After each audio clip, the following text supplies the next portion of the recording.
জীবনে কখনো কি কোনো মৃতকে গোসল করিয়েছেন? সুযোগ পেলে মৃতদের গোসল করাবেন।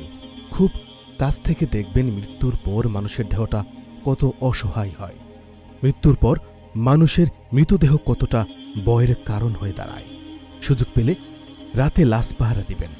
তখন বুঝতে পারবেন মৃত্যুর পরে প্রিয় মানুষটার লাশ রাতের বেলা আপনার কাছে কত অদ্ভুত লাগে, কত ভয়ের কারণ হয়ে ওঠে আর কত আতঙ্কের কারণ হয়ে যায়।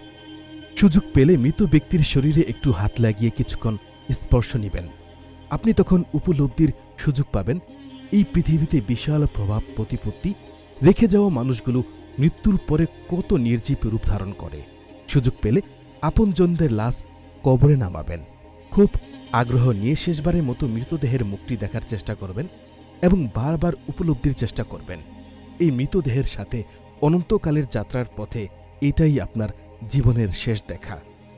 জীবনে সুযোগ পেলে মাঝে মধ্যে কবরস্থানে গিয়ে নীরবে কিছুক্ষণ দাঁড়াবেন।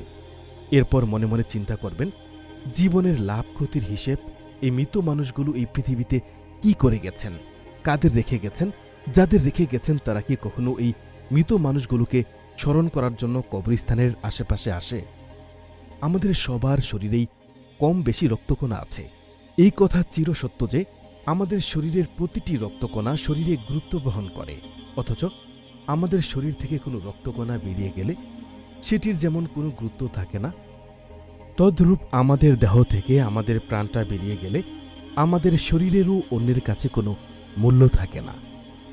আমাদের জীবনটা বড় বৈচিত্র্যময়।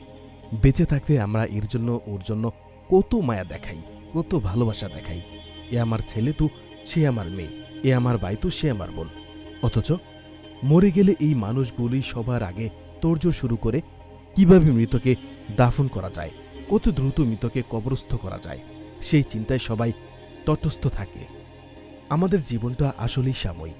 এই সাময়িক জীবনটা মাত্র 40, 50, 60 অথবা বড়জোর 70 বছরের সমষ্টি। অথচ এই জীবনে আমরা কখনোই মৃত্যুর কথা ভাবি না।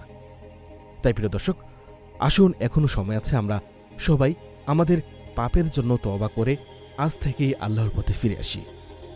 সবাই ভালো থাকবেন। আসসালামু আলাইকুম ওয়া রাহমাতুল্লাহি ওয়া বারাকাতুহু। আল্লাহ হাফেজ।